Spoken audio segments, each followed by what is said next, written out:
ക്രിസ്തുവിൽ ഏറ്റവും സ്നേഹം നിറഞ്ഞവരെ, എല്ലാവർക്കും ഈശോമിശിഹായ്ക്ക് സ്തുതിയായിരിക്കട്ടെ. ഇന്നത്തെ സുവിശേഷ ഭാഗം 2 പ്രധാനപ്പെട്ട ചിന്തകളാണ് നമുക്ക് പങ്കുവയ്ക്കുന്നത്. ഒന്നാമതായി, നമ്മുടെ പ്രവർത്തികൾ മൂലം നമുക്ക് ലഭിക്കുന്ന പ്രതിഫലം.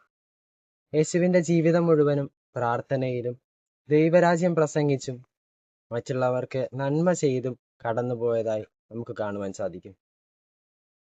യേശു എന്ത് അത്ഭുതം പ്രവർത്തിച്ചാലും അവനെ കുറ്റം വിധിക്കാൻ ചിലർ പല ഭാഗത്തായി ഉണ്ടാകും. ഇന്നത്തെ സുവിശേഷത്തിലും അതിന് സമാനമായ ഒരു രംഗമാണ് നമുക്ക് കാണുവാൻ സാധിക്കുന്നത്. യേശു ഒത്തിരിയേറെ അത്ഭുതങ്ങൾ പ്രവർത്തിച്ചിട്ടും യേശു ആരാണെന്ന് മനസ്സിലാക്കാൻ ജനങ്ങൾക്ക് സാധിക്കാതെ പോവുകയും ഒപ്പം അവനെ വധിക്കാൻ പഴുതുകൾ തിരഞ്ഞുകൊണ്ടിരിക്കുകയും ചെയ്യുന്നു. ഒരുവൻ വചനം കേട്ട് അതിനനുസൃതമായി ജീവിക്കുമ്പോഴും യേശുവിനെ കുറിച്ചും അവന്റെ രാജ്യത്തെക്കുറിച്ചും പ്രസംഗിക്കുമ്പോഴും അവന്റെ ജീവിതം സുഖമായിരിക്കുമെന്നല്ല പറയുന്നത്. നമ്മെ വധിക്കാനും നമ്മെ നശിപ്പിക്കാനും നമുക്ക് ചുറ്റും ഒത്തിരിയേറെ പേർ ഉണ്ടാകും. വചനം കൃത്യമായി തന്നെ പറഞ്ഞു വയ്ക്കുന്നുണ്ട്, അവന് ഒത്തിരിയേറെ പീഡനങ്ങൾ സഹിക്കേണ്ടി വരും. ഇതിന് ഉത്തമ ഉദാഹരണമാണ് നമുക്ക് മുമ്പിൽ ജീവിച്ച് കടന്നുപോയ ഓരോ വിശുദ്ധരുടെയും ജീവിത വഴികൾ. രണ്ടാമതായി, മറ്റുള്ളവരോട് നമ്മൾ പുലർത്തേണ്ട മനോഭാവത്തെക്കുറിച്ചാണ് തുടർന്നുള്ള സുവിശേഷ ഭാഗം വ്യക്തമാക്കുന്നത്.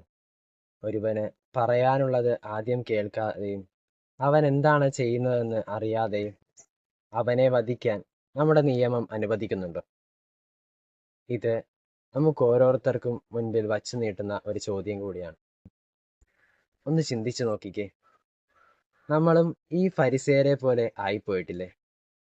മറ്റുള്ളവർ പറയുന്നതിൽ എന്തെങ്കിലും നന്മയുണ്ടോ, മറ്റുള്ളവർ പറയുന്നതിൽ എന്തെങ്കിലും കഴമ്പുണ്ടോ എന്ന് ചിന്തിക്കാതെ അവരെ വധിക്കാനായി, അവരെ വിധിക്കാനായി നമ്മൾ ഓരോരുത്തരും ശ്രമിച്ചു പോയിട്ടില്ലേ? സ്വന്തം കണ്ണിൽ തടിക്കഷ്ണമിരിക്കെ അപരന്റെ കണ്ണിലെ കരട് എടുക്കുന്നവരായി നാം മാറിപ്പോയിട്ടില്ലേ? ആയതിനാൽ പ്രിയമുള്ളവരെ, മറ്റുള്ളവരുടെ നന്മ തിരിച്ചറിഞ്ഞ് അവരുടെ കുറവുകളെ നിറവുകളാക്കാൻ പഠിപ്പിച്ച ക്രിസ്തു പാത പിന്തുടർന്ന് മറ്റുള്ളവരുടെ ജീവിതത്തിൽ പ്രകാശം പരത്തുവാൻ വേണ്ട കൃപയ്ക്കായി ഈ നോമ്പുകാലത്തിൽ നമുക്ക് പ്രാർത്ഥിക്കാം. ദൈവം നമ്മെ സമൃദ്ധമായി അനുഗ്രഹിക്കട്ടെ. ആമേൻ.